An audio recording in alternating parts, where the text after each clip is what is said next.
De volta, pessoal, com a última parte da nossa aula, vamos retomar o tema imunização materno-fetal.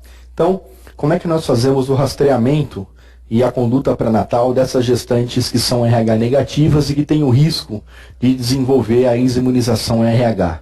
Então, na rotina pré-natal, a mãe que é RH negativo e que tem o cumbis positivo, essa gestante, ela deve realizar a pesquisa dos anticorpos irregulares. Então, é o pai, né? Devemos saber por qual anticorpo esse cumbis está positivo. Como eu disse para vocês, o cumbis indireto ele é um teste inespecífico. Então precisamos especificar, precisamos saber qual é o anticorpo que está presente para podermos determinar se é o RH ou se é algum daqueles outros anticorpos irregulares que deve estar causando essa positividade do teste de cumbis. Se você tem cumbis positivo, você vai realizá-lo de 4 em 4 semanas, você vai titular esse cumbis de 4 em 4 semanas, e se ele estiver maior ou igual a 1/16, ela vai entrar num protocolo de imunização, que é um protocolo específico de acompanhamento, que eu vou dizer para vocês daqui a pouco qual é este protocolo.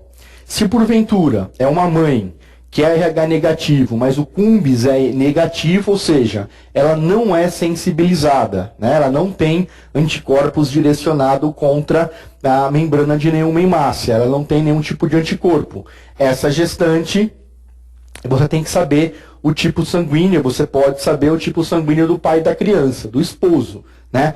O ABO, o tipo ABO e o tipo RH. Se você se ele é RH negativo, né, também do mesmo tipo negativo, não tem risco de imunização. Porque se ela é negativa e o pai é negativo, consequentemente o feto será negativo, não tem risco de imunização.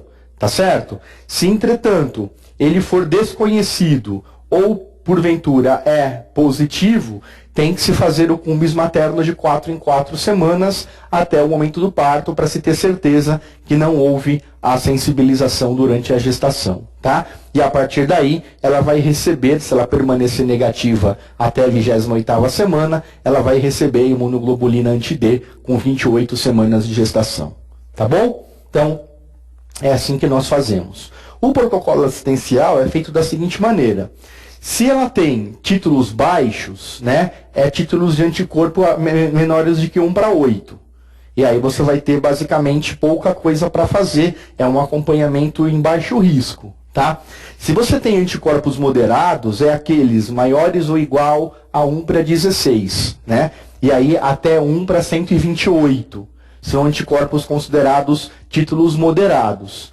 E são considerados títulos graves, né, uma história grave com títulos anticorpos graves, aqueles maiores ou iguais a 1/256.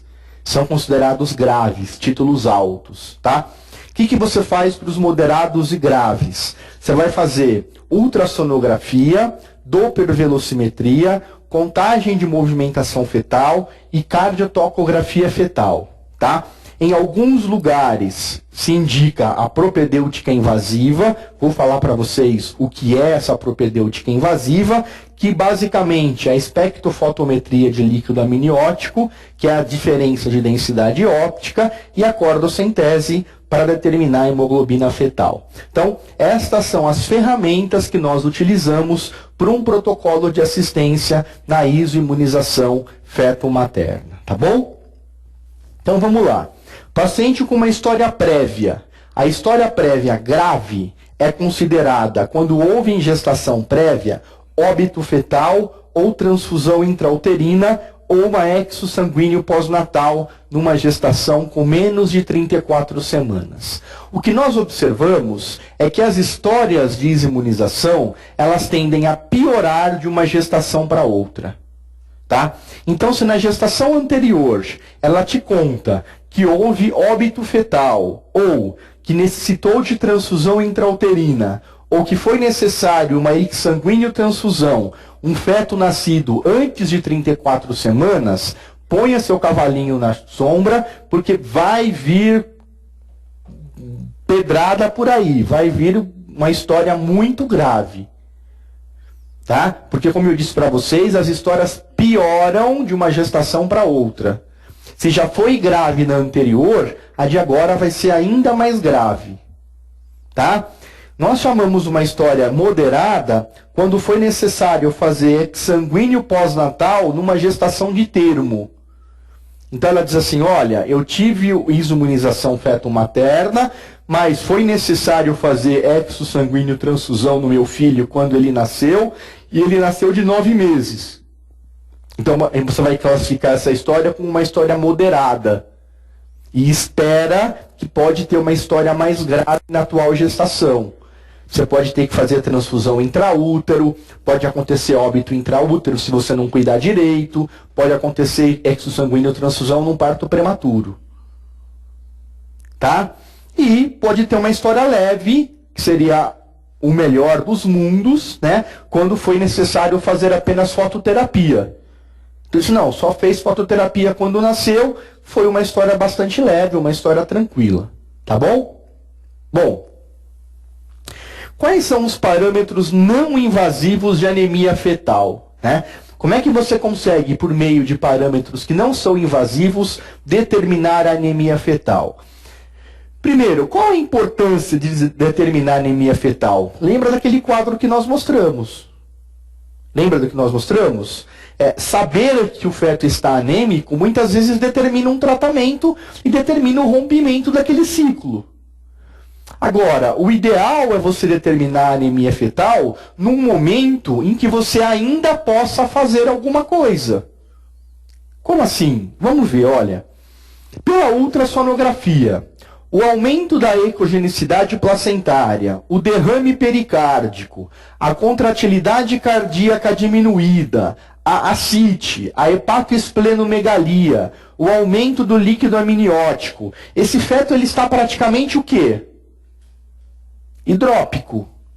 É um feto em anasarca. Esse feto está anêmico? Está. Ele está pouco anêmico ou muito anêmico? Muito anêmico. Fazer o diagnóstico de anemia neste momento vai ajudar muita coisa? Não vai ajudar muita coisa. Então, é o ideal fazer o diagnóstico de anemia nesse momento? Não é o ideal. Então, apesar de ser possível fazer o diagnóstico de anemia fetal pelos parâmetros ultrassonográficos que eu acabei de mostrar para vocês, são parâmetros que não são ideais para se fazer diagnóstico de anemia. Porque quando esses parâmetros estão presentes, eles mostram que a anemia é muito grave. E que aí já passou o tempo de eu fazer alguma coisa em benefício desse feto. Tá? Mas são parâmetros de anemia fetal. Repito, aumento de ecogenicidade placentária, derrame pericárdico, contratilidade cardíaca diminuída, ascite, hepatoesplenomegalia, aumento do líquido amniótico. Tá bom? Bom, outro parâmetro não invasivo da anemia fetal, a monitoragem fetal, a cardiotoco. Tá? A cardiotoco pode mostrar um padrão sinusoidal que é característico das gestações com isoimunização RH, os fetos hidrópicos, padrão sinusoidal. Tá? Ainda pode ter a presença de desacelerações ou um padrão não reativo. Tá bom? Então nós temos aí um padrão sinusoidal. Tá? Realmente é uma sinusoide. Então este parâmetro, sempre que aparecer este parâmetro, você vai dizer que isso é um padrão sinusoidal que é característico de feto hidrópico. Então é uma característica de um feto em sofrimento fetal, especialmente por uma anemia fetal, um feto hidrópico. Tá certo? Ainda são parâmetros não invasivos. E aí é o parâmetro ouro. Gold standard, hoje em dia, para anemia fetal é Doppler velocimetria. Tá? E eu quero que você grifa esse slide, porque é isso também que cai na prova. Padrão ouro para realização de diagnóstico de anemia fetal é Doppler velocimetria. Tá? Como é que você faz? Você vai medir o aumento da velocidade máxima do sangue nas artérias. Qual é, nos vasos, melhor dizendo, qual é o vaso mais estudado para isso? Em primeiro lugar, a artéria cerebral média. Em segundo lugar, a artéria cerebral média.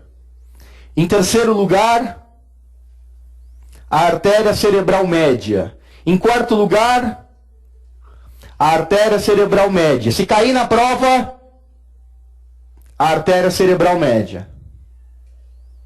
Porque se cair na prova, vão te perguntar qual é o vaso que é utilizado para diagnosticar anemia fetal com aumento da velocidade sanguínea. Aí você vai lembrar do que eu falei e vai responder artéria cerebral média. Tudo bem? Você também pode pesquisar na aorta torácica, na veia umbilical, no ducto venoso.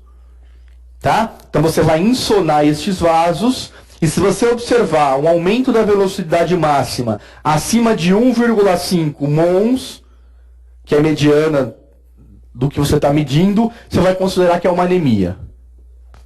Tá? Bom, estes parâmetros são parâmetros não invasivos, que é o padrão ouro. Tá? É você usar alguma coisa que não é invasivo. De todos eles, o melhor, que eu acabei de falar, é a dopplervelocimetria.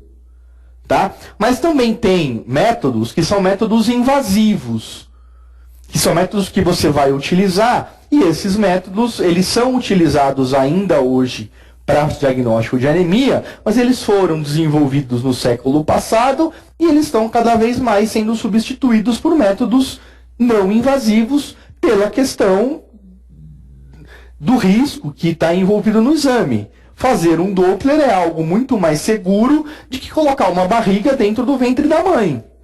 Fazer uma amniocentese.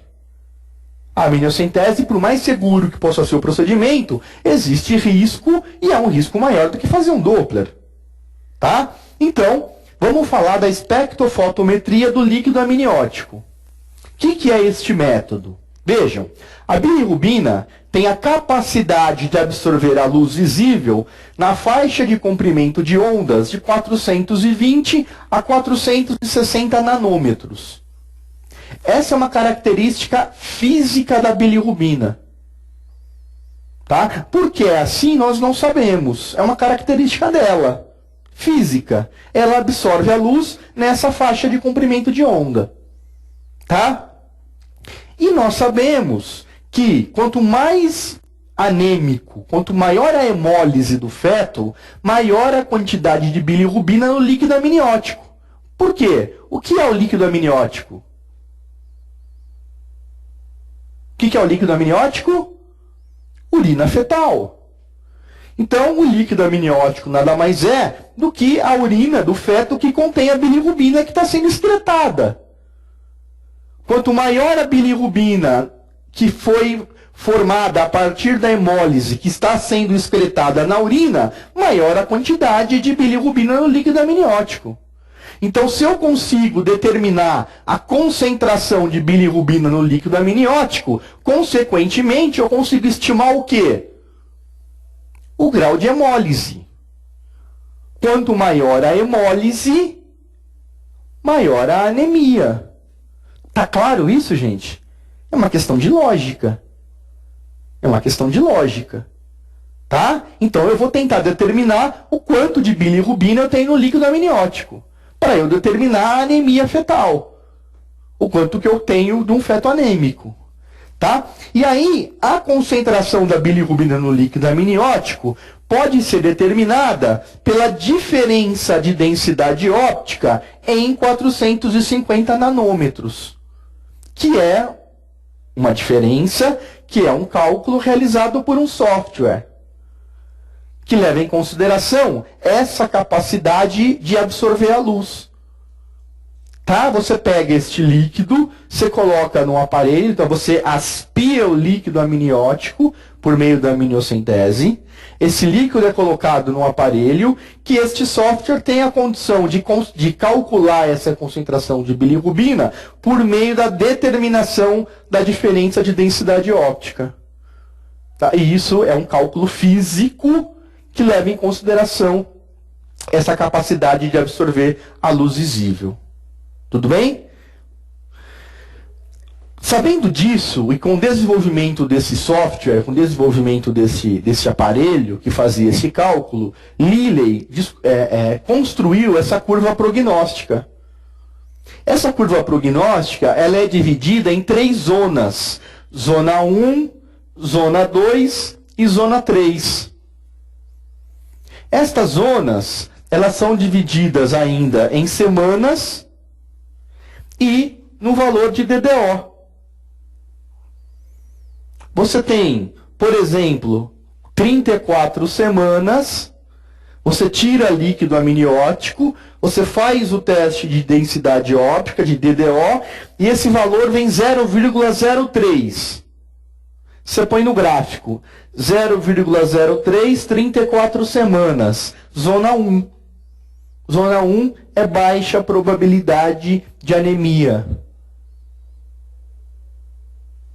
Então você vai acompanhando o desenvolvimento da gestação a partir de punções de aminocentese. Este gráfico foi aprimorado por Baumann.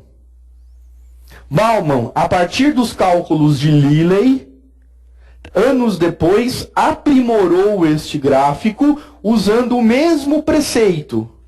O mesmo cálculo de densidade óptica, ele aprimorou e construiu este gráfico, essa curva prognóstica. O que ele fez? Ele dividiu em zona 1, em zona 2 inferior, zona 2 superior e zona 3. O que isso significa? Se eu tenho zona 1, a doença é leve, ou feto é RH negativo. O que eu tenho que fazer? Repetir o exame de 3 a 4 semanas. Para ver se está tudo bem. Se eu tenho zona 1 inferior, eu vou repetir o exame de 2 a 3 semanas. A doença está sob controle. Não tem nada a fazer. Se eu tenho zona 2 superior, eu tenho que repetir o exame de 1 a 2 semanas. Que é esta faixinha aqui, ó. E se eu tenho finalmente zona 3, que é a mais grave, o feto está hidrópico ou a possibilidade de hidropsia, o que está indicada é a cordocentese. É a cordocentese. Tá? Então, por meio dessa curva prognóstica, eu consigo ver as condições do feto e programar a minha conduta. O grande problema deste teste, veja, imagina, o mínimo que eu vou fazer é uma punção por mês. Imagina você ficar fazendo punção abdominal na gestante, enfiando uma agulha na barriga da gestante, uma vez por mês. Melhor fazer um ultrassom por mês, não é? Melhor fazer um Doppler por semana? A fazer uma punção por semana? Por isso que a ultrassonografia, a Doppler velocimetria, tornou-se hoje o padrão ouro para esse tipo de diagnóstico. Tá? Bom, eu cheguei na situação onde eu efetivamente diagnostiquei uma anemia. Então eu fiz, ou pela curva de Lilly, ou pela curva de Baumann, ou pela Doppler velocimetria, eu vi que eu tinha a suspeita de anemia. Eu fiz a hipótese diagnóstica de anemia. Como é que eu confirmo a anemia? Pela cordocentese. Né? Para eu confirmar a anemia, eu tenho que puncionar a veia umbilical, tirar um pouco de sangue e dosar a hemoglobina no sangue fetal. Essa é a única maneira que eu tenho de confirmar a anemia. Tá? E aí, confirmando a anemia, eu vou fazer a transfusão intraútero. Vou fazer a TIL. Quais são as formas que nós temos de fazer a TIL? Temos duas maneiras. A mais utilizada é a intravascular. Eu vou puncionar a veia umbilical, grifem, veia umbilical, não é artéria umbilical. Isso já caiu em prova. Qual vaso é utilizado para cordocentese? É a veia, não é a artéria. Tá? E aí, você vai utilizar 30 a 50 ml por quilo, com hematócrito de 85 a 90%, 10 ml por minuto. É simples. Você faz ultrassom, justamente para ver onde é que você vai funcionar. Então você fez ultrassom, você faz um peso estimado, você calcula o peso do feto. Então, sei lá, deu 2 quilos de peso estimado. 2 quilos. Você tem que fazer 30 a 50 ml por quilo. Então, você vai fazer 100 ml. 50 ml por quilo, 2 quilos, deu 100 ml. Vai fazer 10 ml por minuto. Então, 10 ml por minuto. Você vai ficar fazendo isso aqui por 10 minutos. Fica lá injetando sangue por 10 minutos na circulação fetal. Só isso. Tá? Se você não tem condições de fazer isso, se você não tem quem seja hábil o bastante para fazer uma cordocentese, você pode fazer uma transfusão intraperitoneal. Então você faz ultrassom, você injeta dentro da barriga do feto, então você fura a barriga da mãe, a barriga do feto, e você joga dentro da barriga do feto sangue. Como é que você faz? É a idade gestacional menos 20 vezes 10. Então também é fácil. Vamos supor que é o feto que tem 32 semanas. Então 32 semanas menos 20, 12. Vezes 10, não é isso? Vezes 10, 120 ml. Na barriga do feto. Intraperitoneal. Tá bom? Então, simples. É assim que você faz a transfusão intraperitoneal. Tá bom? Bom, o parto. Em que momento você faz o parto? Para fetos tratados com transfusão intrauterina, o parto é realizado entre 35 e 37 semanas, na dependência do bem-estar do feto. Tá? Nos demais casos, acima de 37 semanas, no termo. Então, se não for necessário fazer transfusão intraútero, você vai deixar chegar no termo. Vai chegar até 37 semanas. O mais importante, que está escrito em caixa alta, é que você vai individualizar os casos. O que é individualizar os casos? Veja, vai depender com quantas semanas começaram as transfusões intraútero. Com que frequência está sendo necessário fazer a transfusão intraútero? Tem casos que tem que fazer uma transfusão por semana. Se tem que fazer uma transfusão por semana, chegou a 34 semanas, para que chegar até 35, até 36, até 37? Faz o parto com 34. Já é um feto com boas condições de sobrevida. Faz corticoide e faz o parto com 34. Então, o mais importante é individualizar. Isso aqui que está escrito são regras gerais.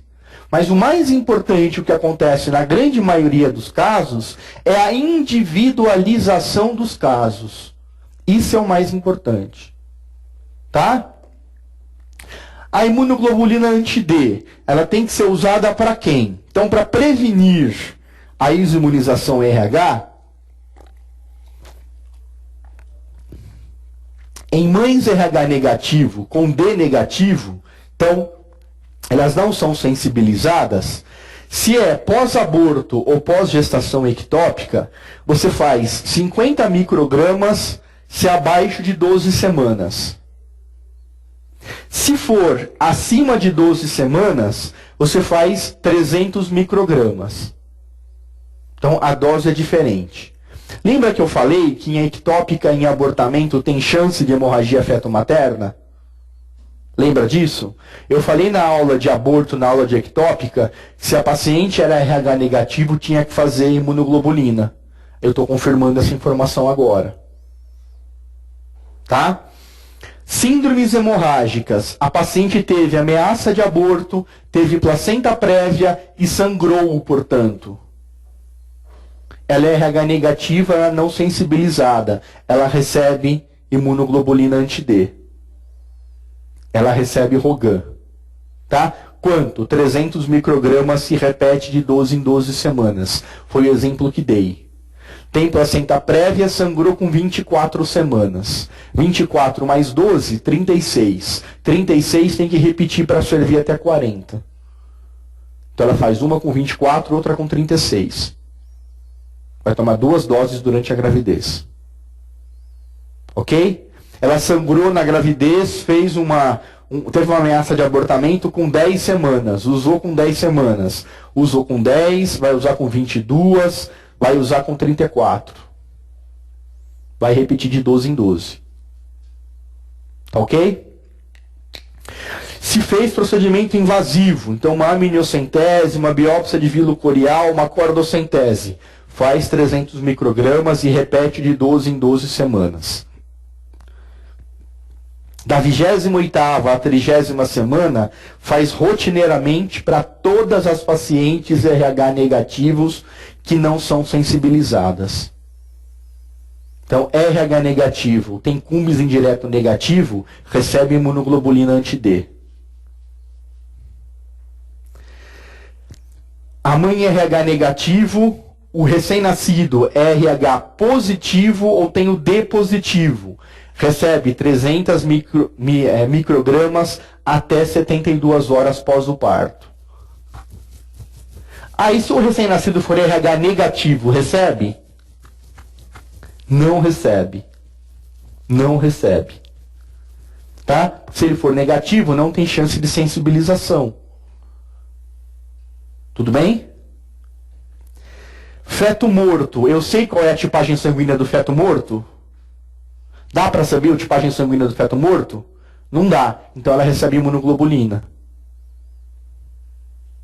Tudo bem? Ela pode ser, o feto podia ser RH positivo. Então recebe imunoglobulina. Tá? Transfusão de sangue incompatível. É muito raro nos dias de hoje, mas pode acontecer. Se acontecer, tem que receber imunoglobulina. De que maneira? 300 microgramas para cada 30 ml de sangue total ou para cada 15 ml de papa de hemácia. Então você vai fazer a conta e vai dar 300 microgramas para cada 30 ml de sangue total ou para cada 15 ml de papa de hemácia. Este é o fluxograma do Ministério da Saúde para segmento de imunização com RH de antecedente de acometimento. Então, tem a amniocentese quando a diferença de densidade óptica ou Doppler de artéria cerebral média a cada 1 a 2 semanas a partir de 18 a 20 semanas. Está aqui. Está aqui. Vamos dar o close aqui para mim. Isso. Se ela tem a diferença de densidade óptica normal e ou o Doppler da artéria cerebral média menor do que uma vez e meia o MON, faz o parto entre 38 e 39 semanas. É aquela situação que não precisou fazer TIL, é um feto normal, pode nascer no termo. Tudo bem? Então, a situação normal. Se você tem diferença de densidade óptica na zona 2 superior ou na zona 3 de Liley, ou Doppler de artéria cerebral média maior do que uma vez e meia, o que significa zona 2 superior ou 3 ou maior do que uma vez e meia velocidades? Possibilidade de anemia fetal grave. Lembra que nós falamos? Então, se eu tenho acima de 1,5 velocidades, ou zona 2 superior, ou zona 3, eu tenho que fazer alguma coisa para esse feto. Eu tenho que corrigir a anemia, porque é uma situação de anemia fetal grave. O que eu faço? Cordocentese. Cordocentese. Eu preciso determinar quanto está aquele hematócrito, aquela hemoglobina. Se eu tenho hematócrito fetal igual ou maior a 30%, eu só faço uma cordocentese seriada. Faço de tempos em tempos para ver quanto é que está. Se ele se mantém acima de 30%, eu continuo fazendo a cordocentese e, de acordo com o Ministério da Saúde, eu não dou sangue. Eu não transfundo. Pelo Ministério da Saúde, eu só vou transfundir quando o hematócrito fetal estiver abaixo de 30%. Tá? Se estiver abaixo de 30% e tiver menos de 35 semanas, eu faço a transfusão intrauterina. Se estiver com 35 semanas ou mais, eu faço o parto. Ok? Então vejam, para o Ministério da Saúde, o que determina fazer o parto ou fazer a transfusão é, primeiro, espectrofotometria de líquido amniótico ou Doppler. Se a espectrofotometria estiver em zona 2 superior ou zona 3, ou se o Doppler estiver acima de 1,5, faz cordocentese. Se a cordocentese estiver acima de 30, o hematócrito, não faz nada, só repete o exame de tempos em tempos. Ele não fala de tempos em tempos, mas é uma vez por semana. Tá?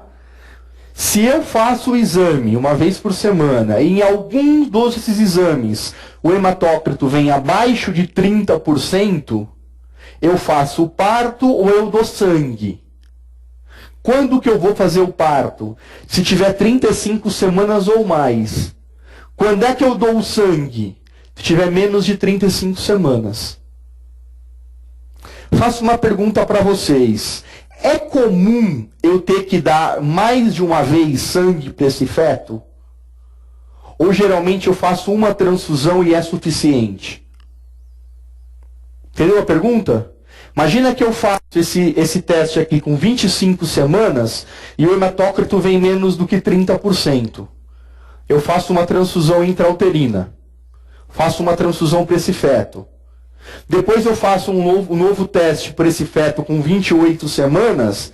E o que eu espero? Pode ser que eu tenha que dar sangue de novo ou eu nunca mais nessa gravidez vou ter que dar sangue? O que você acha?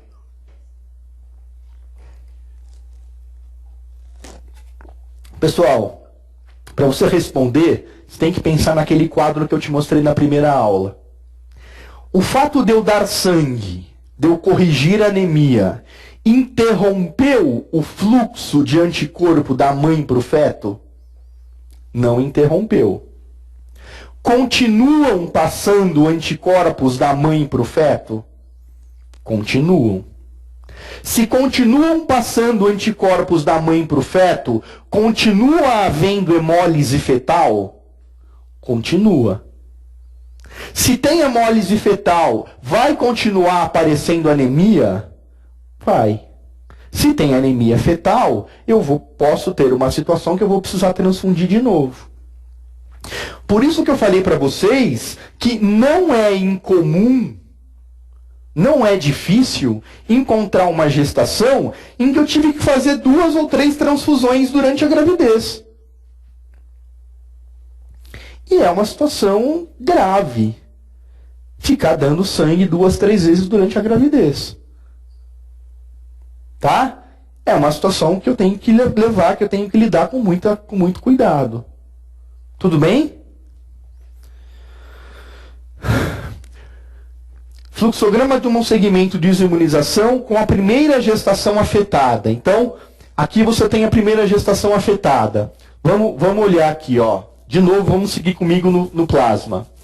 Então eu tenho cumbis indireto positivo. Positivo. Tá? Esse cumbis indireto positivo vai ter menor que 1 para 32. Então 1 para 16, 1 para 8, 1 para 4, 1 para 2. Eu vou fazer cumbis mensal até 24 semanas. Se ele permanecer menor que 1 para 32, eu vou fazer quinzenal até 36. E não vou fazer mais nada.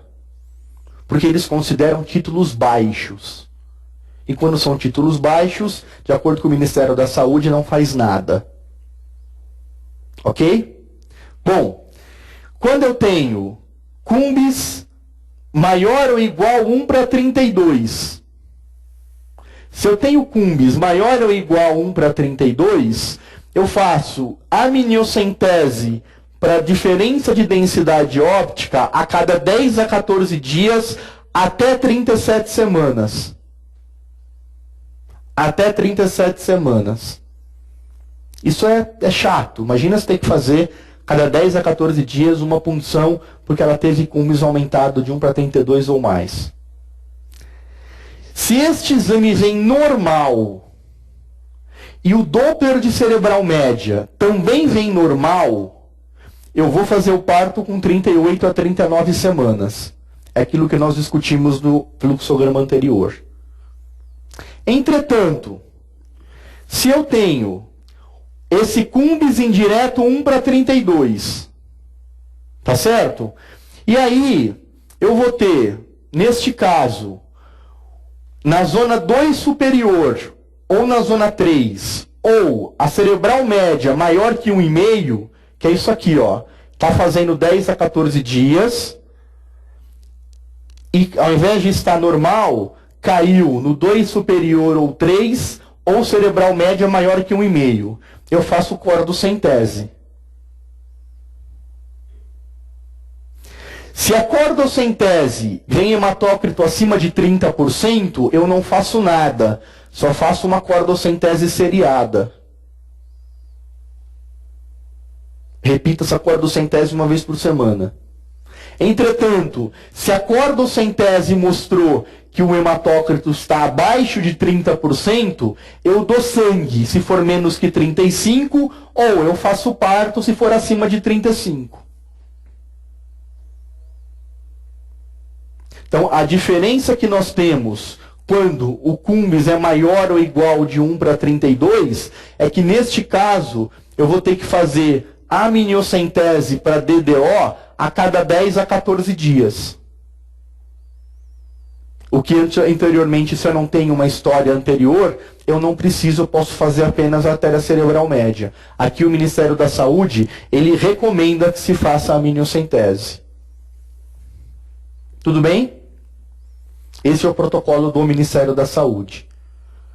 Não é o único, eu conheço outros protocolos que são um pouco diferentes desses, tá? Que se baseiam apenas na artéria cerebral média. Tá? A maioria deles, que se baseiam na artéria cerebral média, eles começam a fazer Doppler de cerebral média a partir de 16, 18 semanas, que é o momento que começam a se manifestar as alterações advindas da imunização. Quanto mais grave a história, mais precoce começam as alterações. E esse precoce é ao redor de 16, 18 semanas. Tá? E aí, o tempo que você vai repetir esse Doppler vai depender do resultado. Se o Doppler estiver normal, se a história for uma história leve, você pode repetir, por exemplo, a cada 3, 4 semanas.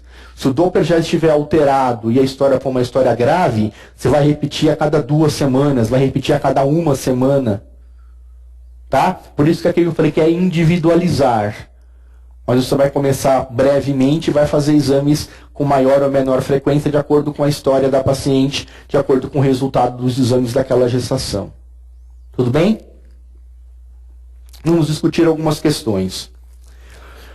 Uma mulher de 32 anos, ter-se gesta com 2 partos, com idade gestacional de 25 semanas, refere ter RH negativo e o pai da criança tem RH positivo.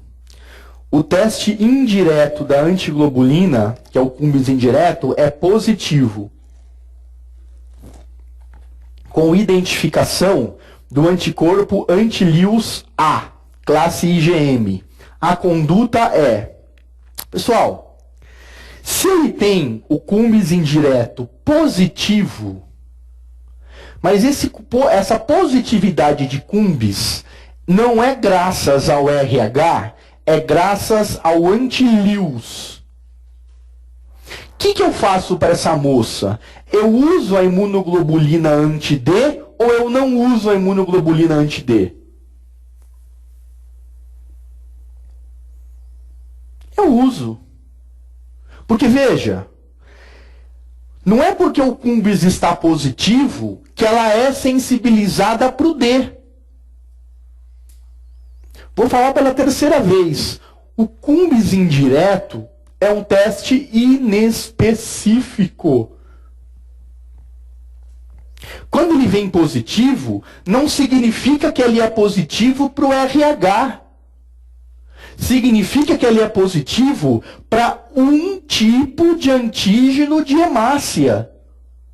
Quantos tipos de antígenos de hemácias vocês conhecem? Uma lista. Eu dei uma lista de antígenos para vocês, que não dá para decorar. Então, veja, a questão está dizendo, ela é negativa, o marido é positivo, o Cumbis dela é positivo, mas é positivo para o Lewis. Não é positivo para o RH. Eu preciso me preocupar para ela não se positivar para o RH? Preciso. O que eu faço para ela não se positivar com o RH? Eu dou imunoglobulina.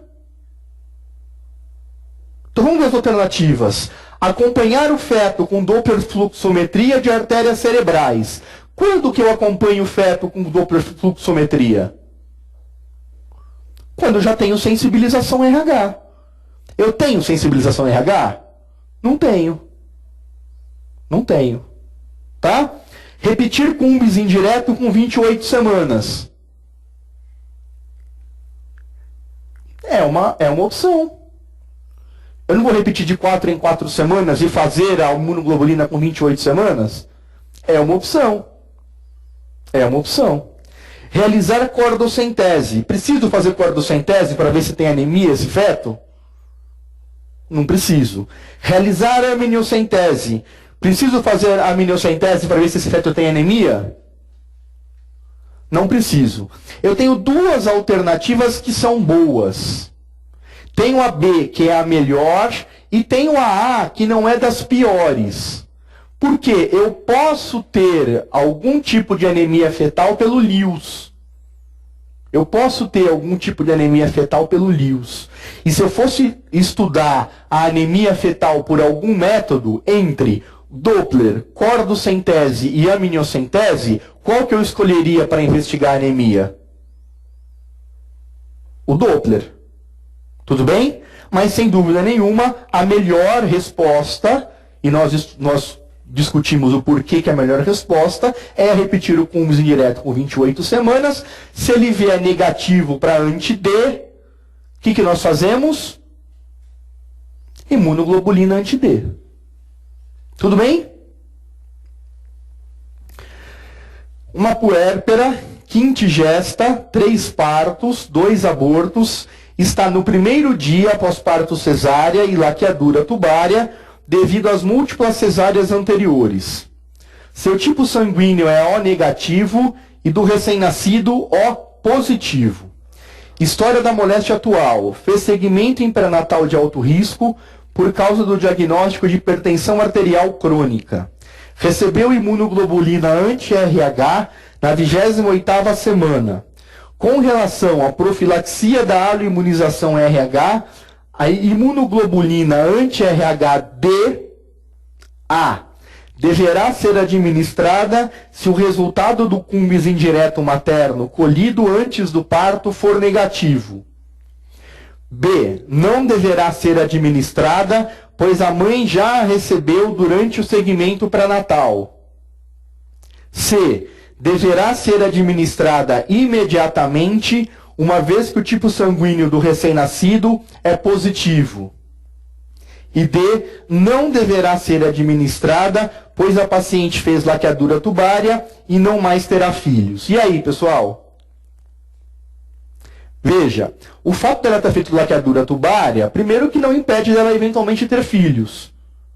Então não é situação de você simplesmente negligenciar o tratamento. Tá? O fato dela ter recebido durante o segmento pré-natal, lembra que eu falei que em 50% das vezes a hemorragia feto-materna acontece quando? No parto. No parto.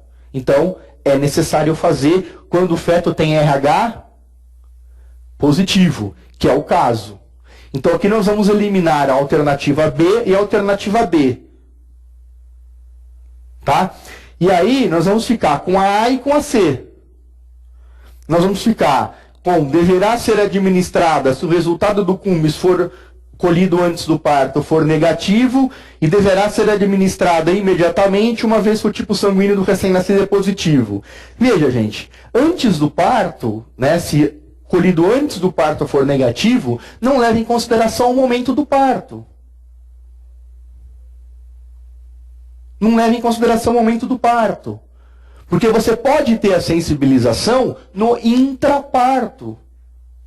Pode ser que antes do parto ela fosse negativa e que logo depois do parto ela estivesse positiva.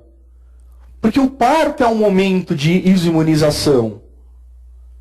Então, você vai fazer a imunoglobulina se o filho nascer RH positivo. Mesmo que logo antes do parto ela fosse negativa. Se ela fosse com CUMES negativo. Por isso que a resposta é a letra C. Tudo bem? Diante de um caso grave, aqui eles usaram o conceito mais antigo da doença, que é a eritroblastose fetal. Diante de um caso grave de eritroblastose fetal, o obstetra deve estar preparado para encontrar. Então, se é um caso grave, morte fetal, pode ter morte fetal num caso grave de doença hemolítica perinatal? Pode. Pode ter edema de subcutâneo? Pode. Pode ter ascite fetal? Pode. Pode ter hepatoesplenomegalia? Anasarca? Derrame pericárdico? Aumento da área placentária? São todos sinais de anemia grave. Tá? Portanto, a resposta aqui é todas as anteriores. São todos sinais de anemia grave. Tudo bem, pessoal? Essa é uma aula que eu considero difícil, tá? É uma aula bem obstétrica, né? Não é uma aula que você vai ter que utilizar conceitos clínicos, são só conceitos obstétricos, tá? Eu divido em duas aulas e procuro falar bem devagar a respeito dos conceitos, porque eu considero uma aula pesada. Estou à disposição, as dúvidas que aparecerem, vocês, por favor, enviem para mim. Tenho o prazer de responder a vocês. Estudem pelo livro. O capítulo do livro eu acho que está bem escrito, eu acho que está bem claro. Respondam as questões que tem no livro. São questões que eu procurei comentar direitinho para deixar ainda mais claro o assunto. Aquilo que não fica claro, aquilo que ficar confuso, mandem para mim que eu terei o maior prazer de responder para vocês, tá bom? Um bom final de sábado, um bom final de semana e nós nos vemos em breve em julho. Nós temos acho que na sexta-feira um encontro com extensivo aplicado, na próxima sexta, e temos em julho, na primeira ou na segunda semana, uma aula. Eu acho que a próxima aula já é de epidemiologia, tá bom? Um grande abraço, até a próxima e um bom final de semana.